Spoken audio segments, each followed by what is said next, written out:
And Which allows you to feel a little bit more like a collective oversoul perspective? Yes, thank you. And I went in researching. I got Bashar that gave some information on the Oversoul.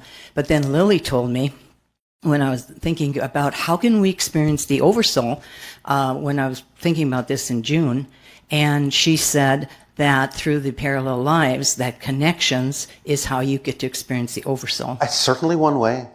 Yeah, and that's the way that excited me. So I'm getting all the information about my lives and putting that together. Well, this is another reason, as a parallel reality specialist, why we created the pin charts that we told you about before. Because it allows you to understand your connection to lives, upline and downline and contemporary.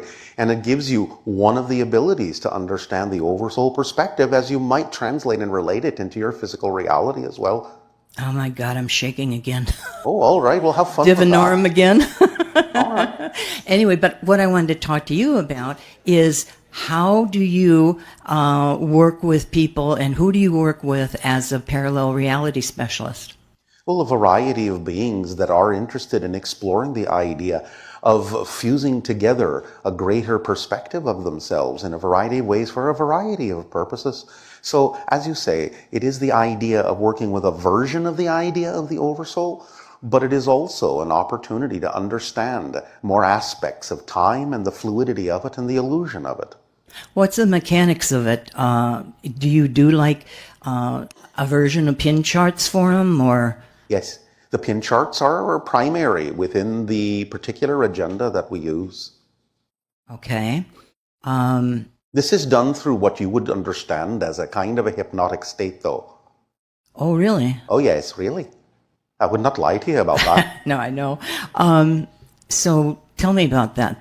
Well, you do have to understand something that's a little bit different for us than it is for all of you at this particular point, because remember, we are now generations removed from the arrival of the hybrids on your planet, and so we are much more blended. You understand? Right. And so we have this substance called divinorum, right, which is kind of similar to the idea you understand as an ayahuasca mix, but it is very different, and it is, in some senses, also calibrated to the idea of hybrids. It is not something that you have at this point. Right. And it is not something that you can use. The idea hypnosis will actually form a similar pattern of energy within the consciousness that will allow for a stronger way of getting in touch with the different parallel existences that you may have made connections to, and allow you to engage with them, not only that, but also bring them together in kind of a holistic system where you can see glimpses, at least, of the perspective of the Oversoul as it relates to physical reality that you are experiencing. So the form of hypnosis can begin with the first level of mastery that we just gave to you, where you are sitting between the tree and the brook and allowing the heartbeat and the breath to match the wind and the babbling. And going into that altered state, specifically that altered state, can allow you to go into the appropriate hypnotic state to allow for connection to be recognized between different parallel lives. Yes? Okay. So that's one way you can begin it, if you wish, or you can use whatever hypnosis technique you may have that you believe might be effective in your planet and the way you would like to do it, the way you are passionate about doing it then. Well, I just telepathically talk with all my lives. Well, you can do that too. Yeah. But if you're talking about working with others, other people, they may need another way. Is it possible, because I sort of experienced this with Lily, where I was talking with one woman and then Lily sort of connected her with her parallel life? Well, that can happen, yes. You can do it that way. Like I said, whatever way works for you best. Yeah, that was fabulous, because she actually got to talk to her parallel life in 1865. That can be one way to get them used to the vibration of that, so that in the future they may be able to take up that conversation on their own. It's sort of like giving them an entrainment or a vibration that they can use as a marker to pinpoint that particular parallel life for themselves. Right. That's how I feel that that Lily will be coming through and working in that way. All right, then if that's what excites you, by all means, walk down that path. Tell me about, I know she has her inn, the Stargazer Inn, and I go and visit her, and it's fabulous. Well, you understand that that's a different Stargazer Inn. What do you mean? You told me that was her inn. The idea of Stargazer is someone who has the Stargazer Inn. Lily is connected to it, but not exactly in the way that you might think. This is a story for another time. But the idea is that she is familiar with the Stargazer Inn, but Stargazer herself is another being. Oh, you told me in I December. told you something different. No, you told me Oh, that no, she I has told you something different. the Stargazer Inn. That was her inn, and go to the I'm tavern. saying that she is connected to it, but not in the way that you think. There is another level to this and another chapter to this. And we gave you the basics, but we did not give you all the details of exactly her relationship to the Stargazer Inn. So it's not exactly the idea that she owns the inn and runs the inn. Stargazer does that. But Lily has a very important place in that inn, but it is a little bit different than you think. So we will let you discover some of that on your own until next time, when we will give you more details about that. Okay, because that's really confusing. I understand, but it doesn't have to be. Okay. We simply gave you the most simple version of the idea of her connection. But don't assume what that connection means, because there is a lot more detail to it. Because you told me to go there, talk to her. She's the hub. I understand. For it. I understand. But hub means many different things. Okay. It doesn't mean that she's serving drinks. No. Stargazer does that. Okay. You understand? They work together. Then why am I going to the inn to see Lily all the time, like you suggested? I just told you, she hangs out there a lot. And she is very important to the inn. Okay. And she uses the inn as a hub for certain things.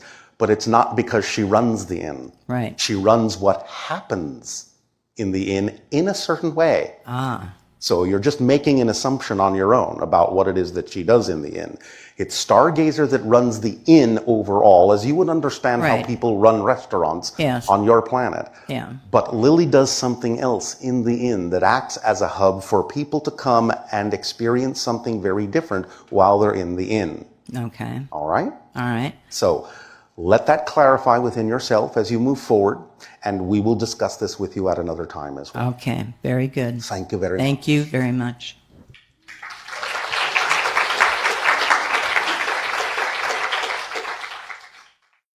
Hi, Willa. A good day to you. I wanted to thank you for co-creating this interaction. It is always our pleasure, Cookie. Thank you. Oh, by the way, Yes.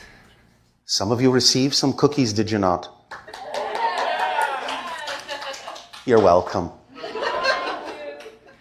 I wanted to say that right now, at this stage of my life, I feel that I'm more than ever, I'm ready to be of service to humanity in a way of anchoring and transmitting love and light into this dimension. Well, and how would you like to go about doing that then? I'm feeling excited about idea of trance channeling. I wanted to see if you can assist Well, it's me in not that. really a trance love. It's a state of heightened connection then. Mm-hmm. Do you understand the difference? Can you elaborate?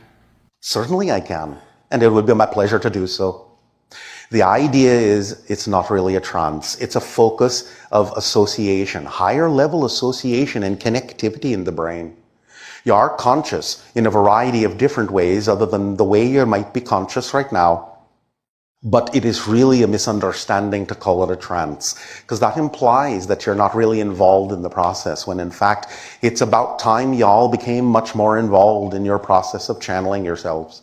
Remember that your personalities are artificial constructs, are they not? They are projections of your consciousness, are they not? Therefore, you're all channeling your personalities into existence right now. You never really stop channeling, do you?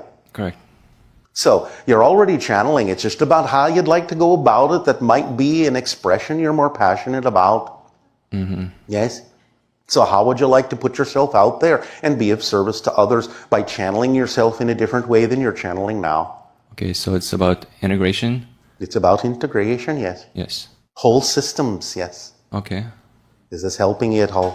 Well, it's kind of an idea that, I know that, but is there anything like my next step you would be Well, how would you like to go about it? What would you like the scenario to look like? Would you like people to be asking questions through you?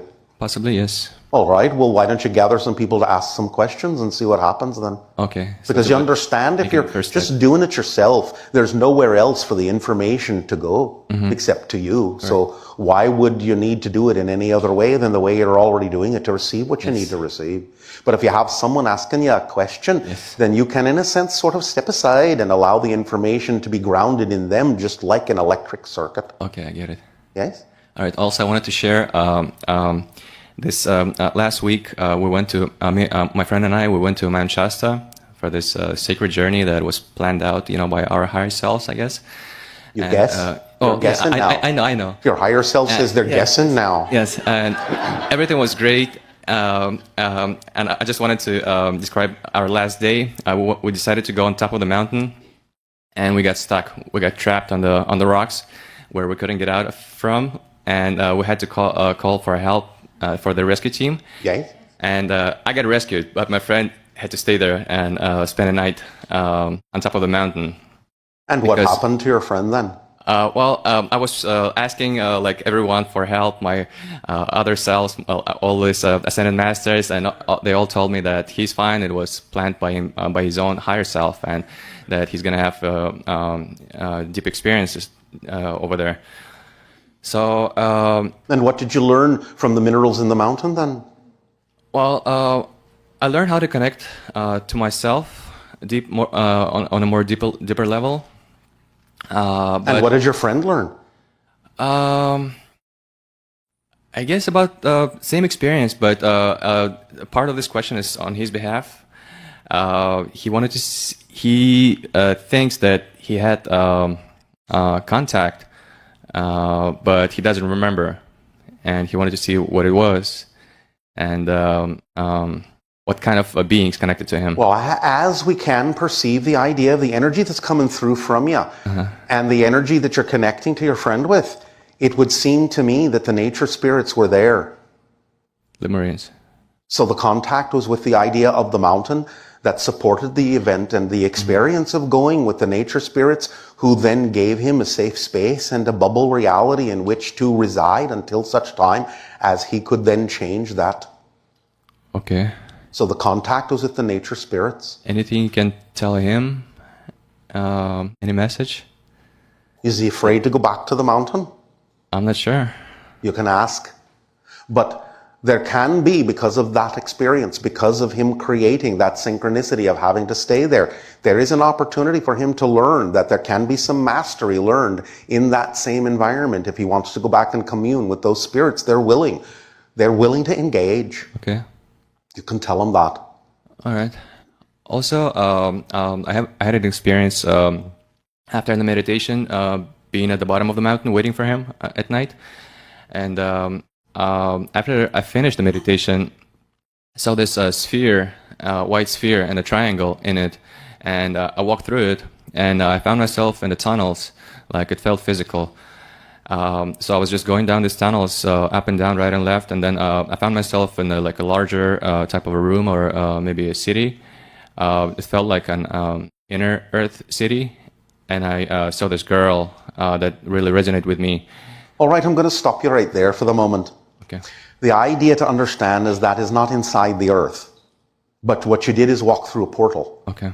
And you were in another dimension that may seem to many of you to be actually inside your planet, but it's not. Now, this is very important because it begins to teach you that there are different layers to your reality. There are different layers to the idea of the Earth that contain multiple dimensional levels that are still connected to what may seem to be a very physical reality, but it is not the physical reality that you started in. Okay. So it gives you an opportunity to understand that this is something you haven't really charted yet. And this is something that we can wax upon at some point in the future, that there are different dimensional layers that surround your Earth and interpenetrate your Earth. And the portals are responsible for being the doorways that can connect you to those things, even though they don't actually exist physically inside the Earth itself. Okay. That'll have to do for now, Cookie. All right. Thank you. So thank you very much. Thank you. Appreciate it.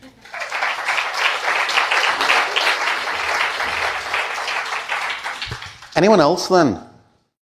Hello, greetings. Greetings to you then. I have more of a experience that I'd like to share and make it as brief as possible. Not much of a question.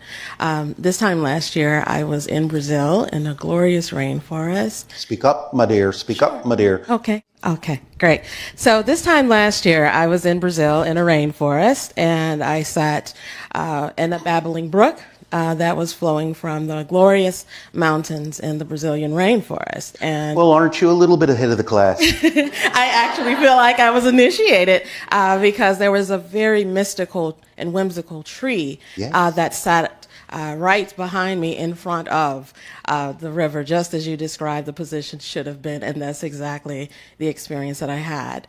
And it All was right, such then. a beautiful experience Yes, also it with is. the smells, because it started to produce a wonderful smell. That's another level of it. Yes, and I also recall that the tree, as huge as tall as it was not truly anchored into soil. It looked like it was as floating, in a sense, semi-floating atop of a large boulder that was also into the river. Yes, there are air roots as well. Yes, it was a very beautiful experience. So I want to thank you very much for delving into that today. It is our pleasure. Yes, and it felt like an initiation again.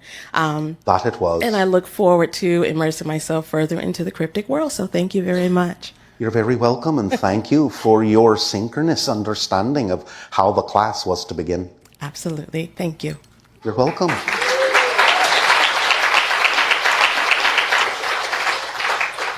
And is there a third who would like to chat? Here I am. All right, then.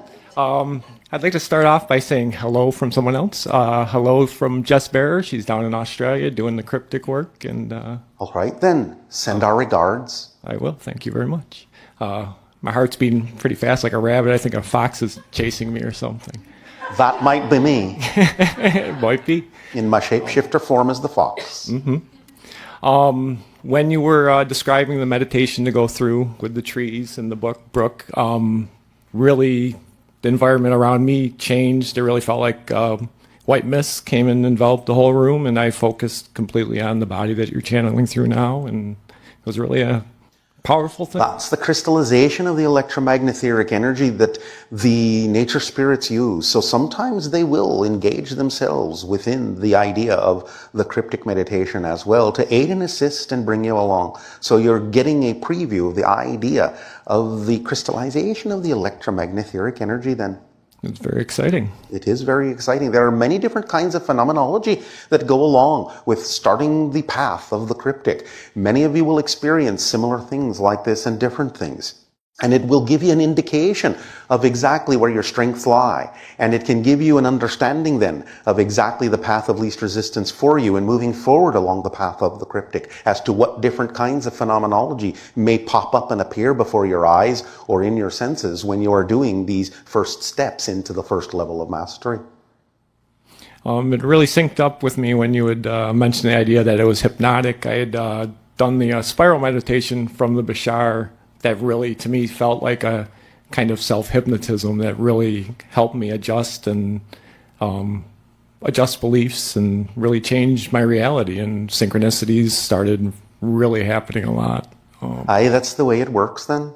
So I'm excited to continue this journey, and By all means, please do so. thank you very much. And we welcome you. My love to you and Bashar. Our love to you as well. Thank you.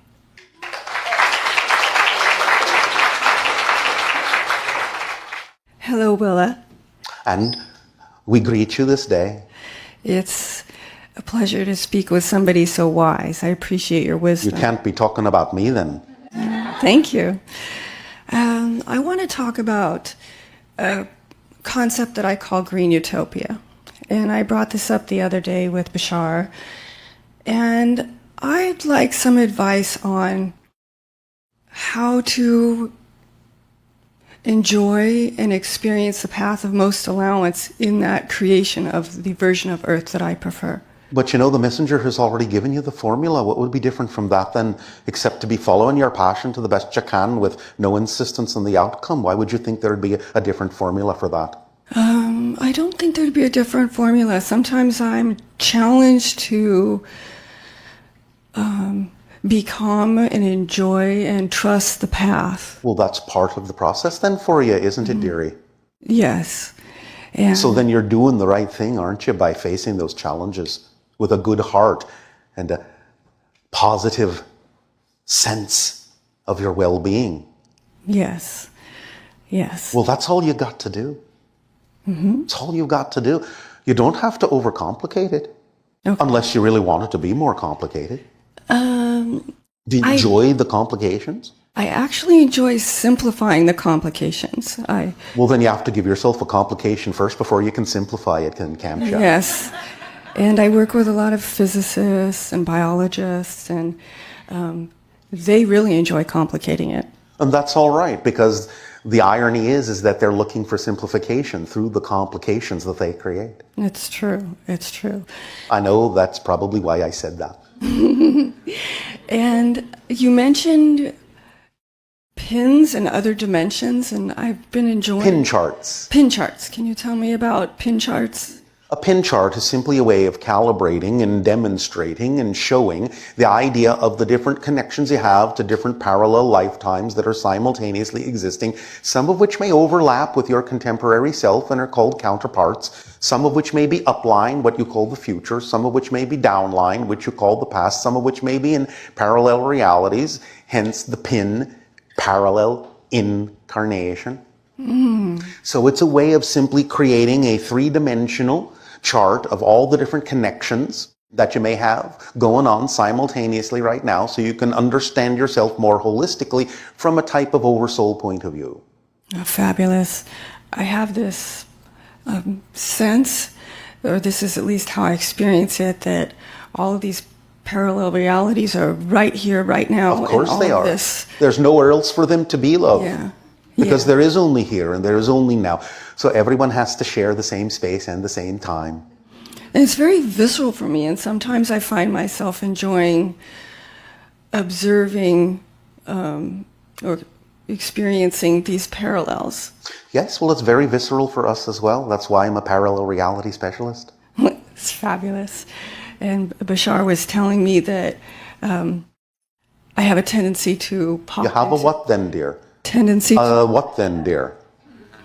You're making a choice, are you? yes. Not a tendency, is it? Yes, you're Thank you correct. very much. You're correct. I really am enjoying it, popping into other versions and the pliability of it all. All right, well, you're getting a little ahead of the class, because that's the shapeshifter and nocturnal levels, Okay. where you start really establishing connections with the parallel versions, and you start allowing yourself to connect so strongly that you can actually represent the shape of one of those parallel versions. That's not the original shape that you're showing now. That's the secret of shape-shifting. You don't change the molecules of your body. You actually simply take on the reflective aspect of other parallel selves that may look very different than the way you look by connecting to different aspects of nature and yourself in those different parallel realities, some of which may look similar and some of which may not. So you're actually showing a reflection of a parallel reality to those that then are capable of receiving and perceiving it. You don't actually change the molecular structure of your body to shapeshift. That really explains a lot. Thank you so much. Yes, it does. Thank you. It's like looking at a hall of mirrors and all the different angles that you see yourself, except that some of the angles in the reflections of the mirrors look nothing like you. Yes, sometimes I look down and my arms are different kind of arms or things like that. And That's correct. That's how it works, though. It's the idea that everything is a reflection in an infinite hall of mirrors. That's the thing that the shapeshifters understand and can use to their advantage in that way, by making a stronger connection and identification more and more, as we have begun to discuss, from the oversoul point of view, so that they can reflect and represent many of the different aspects of their parallel connections to those around them. it's fabulous. And it's one and all related to animals and plants and the oneness. And I like that too. And let me tell you another thing about the shapeshifters, because many of you don't really have an understanding of how it looks when they actually shift their shape. Because the idea has been presented in many of your movies and so forth and television shows, that you will just see the body sort of morphing and changing from one shape to another, but that's not actually how it looks. The way it looks is more like the idea that you would call the flipping of the pages of a book. where each page is a slightly different shape until they go from the shape they were to the shape they wish to be. So you're actually seeing them go through all the different variations to get from here to there. I really It can enjoy happen so fast that you barely notice it, but that's actually what happened, and many shapeshifters can slow that process down for you. So you actually see them going through that process, and it's like the flipping of the pages of a book. Yes, that explains some other experiences too. I much enjoyed watching that frame by frame that happens a billion times a second. That's because they are progress in revealing front that it of is me. a frame-by-frame experience, as we have, and the messenger has already told you, the idea of you're shifting through billions of parallel realities is a frame-by-frame experience then, and so the shapeshifters have the ability to actually demonstrate that if they wish, each and every frame that they shift through. And everybody has that ability. They're just You do, unaware. it's just that it's happening so automatically, and you create this illusion of continuity that you don't really notice it, but you can slow it down and you can start to see it. Yes. And that's what the shapeshifters do. That's what they have learned to do. Very fun. Well, that is the third level of mastery. And then there's 5 levels. The nocturnal comes next after the cryptic, and that's getting in touch with the idea of the parallel realities and a few other things. And then the shapeshifter is third. And then the sage, what you would call the idea of the wizards and sorcerers and so on and so forth. That's the fourth. And then the fifth is called the wraith, where you are, in a sense, capable of becoming a quasi-physical being and having connections to the spirit world while still manifesting the idea of spirit on the physical plane as well. Fabulous. Yes, it is. And we'll get there eventually in the ideas that we will share with you. But first we must start at the first step and the first stage of the cryptic, so that you anchor yourself like the roots of a tree to Gaia and the earth, so that you may be very stable when you start to stretch out and explore these higher energies, and so that you do not lose your way. Because it can become very confusing when you stretch out to those other dimensions. You don't want to lose yourself or lose the theme that you're exploring. So anchoring yourself solidly in physical reality by communing with nature in a variety of ways is the first stage. Okay. Does this help you then? It does very much. And All I think right, I'll then. save my other questions for our next communication. Yes, because now we have some other things that are important for us to say before this time for us ends and the messenger returns. Thank you, Willa. So thank you for your chit-chat.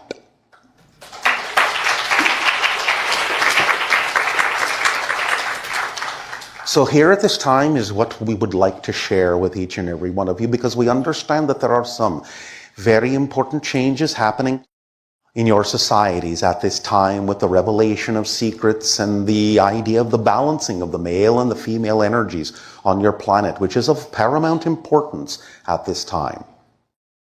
Let us give you a different understanding of history.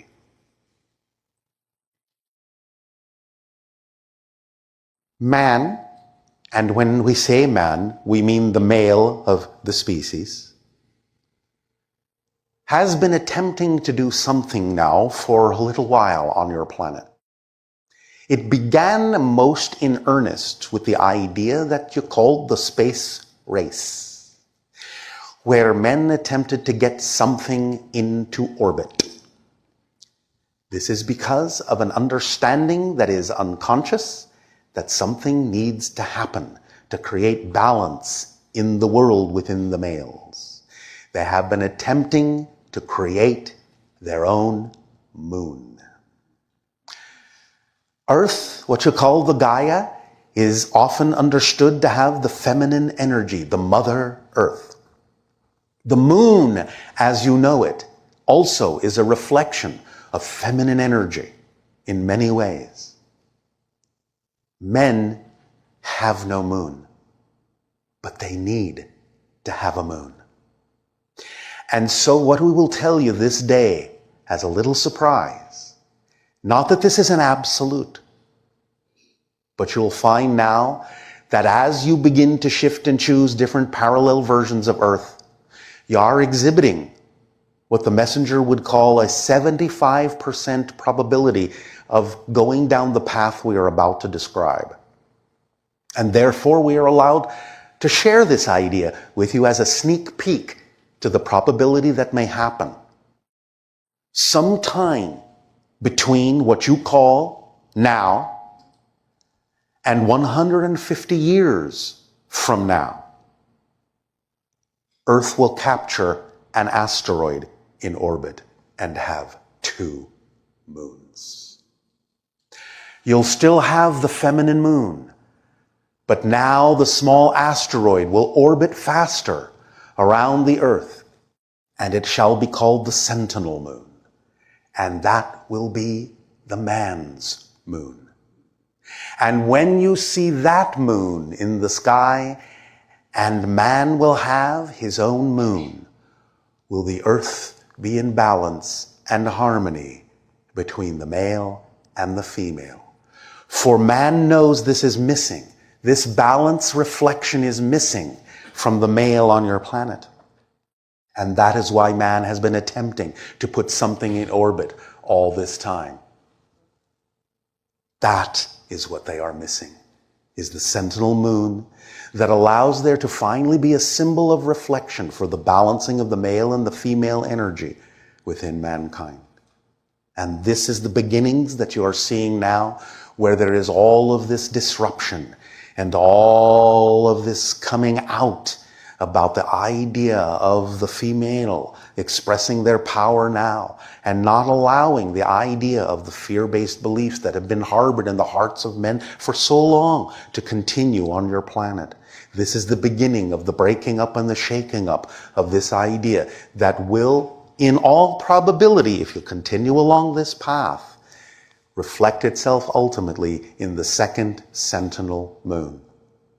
For in my time, something that has not been shared with you yet, Earth has these 2 moons. We thank you for allowing us to share this sneak peek into the probable reality path that you are walking down at this time. And we invite you to continue along that path, my cookies, so that you may join in the world that is the path that leads to my reality, where we can express the 6th hybrid race to its fullest form, and eventually one day, 300 years upline from me and 1,000 years ahead for you, begin to take all the 6th hybrid races and blend them into the 7th, which is something that will never have been seen before in this particular universe. The Anuhet.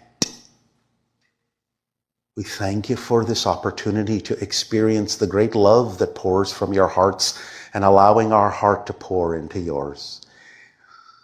Our unconditional love to you, my cookies, and we wish you the best of days. Good day to y'all then.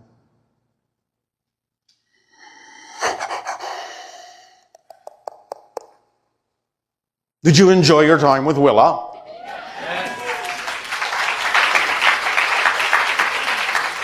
All right. So we may continue now, if you wish, with your questions and dialogues for us.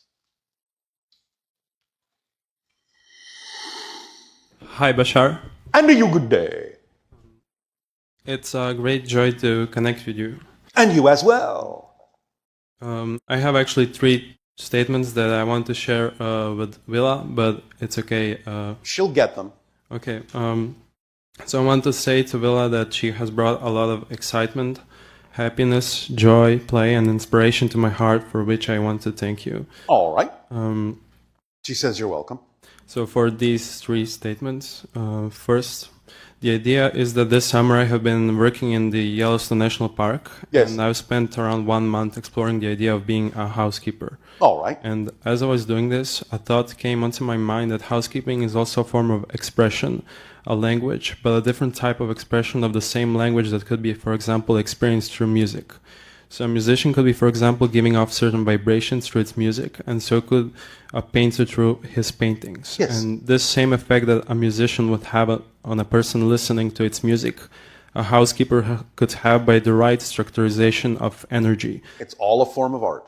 Yes, giving off certain frequencies by creating this resonating energy field in the right way. Absolutely. So regardless of the form, the effect that one person gets from music, another person could get from something else entirely, such Absolutely. as housekeeping, even though it could be perceived as completely irrelevant or small or not important. It is not irrelevant at all. So no matter how it seems through these different symbols and reflections, it is always the same thing, same language which is being said, the language of existence and Yes. all that is that we are a part of. In the different dialects. Yes, and in that way always reflecting the oneness between all things. Yes.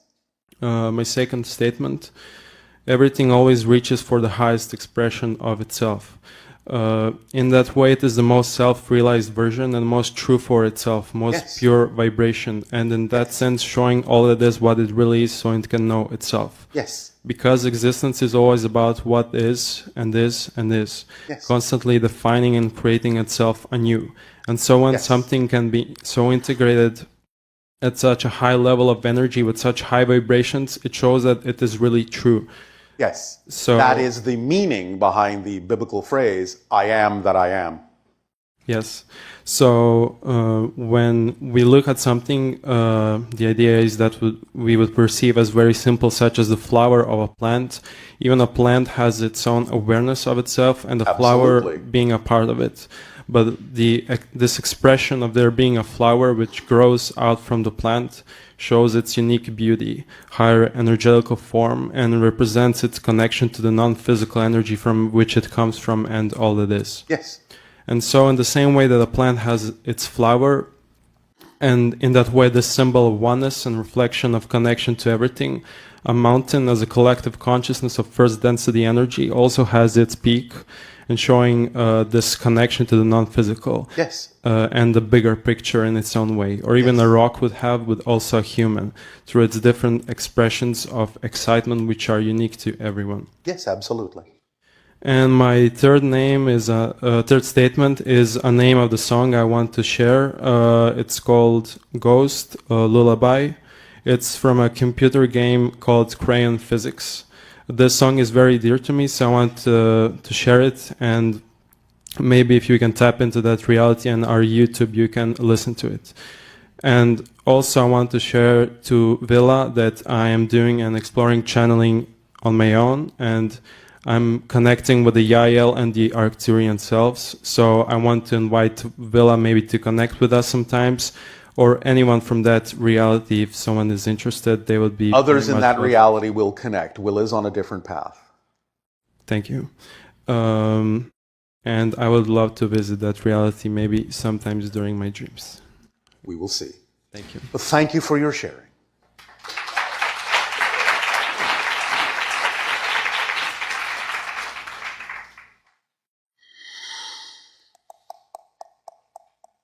Hello. And a you good day. Thank you. I also wanted to talk to Willa, but she'll hear. She will know. She will know. It's so weird. When I come up here with you, I feel all silly and good. And then with Will, I started to get nervous. So I'm just like breathing. Oh, all right. Why so? I don't know. I love the earth so much that sometimes I almost feel like I'm going to start to cry.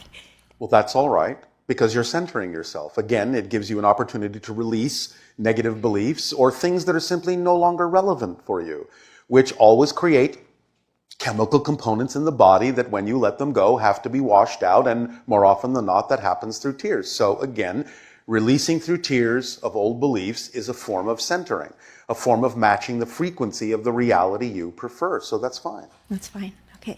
So I spent about 17 to 20 years camping in woods with trees, with rivers, with lakes all across the United States and Europe. Yes. And one of the things that I wanted to ask Willa was, do I have some of the cryptic abilities with all of that time already without even knowing about her? To some degree, yes, of course. It's a natural thing many people can gravitate to without necessarily knowing that such things have been enhanced in the future. Because I don't remember actually seeing nature spirits. I remember pretending I'm talking to them and playing, and you thought you were pretending. I thought I was pretending, yes. But again, it's one way of beginning to lay the foundation for communication that you will recognize as actual communication. So it's all right to play. Eventually, when you bring yourself into a higher resonance of being a cryptic, it will become more obvious that there is actually communication happening. Right now, you can continue to pretend to lay out the template for the communications that can occur later that you will recognize as actual communications.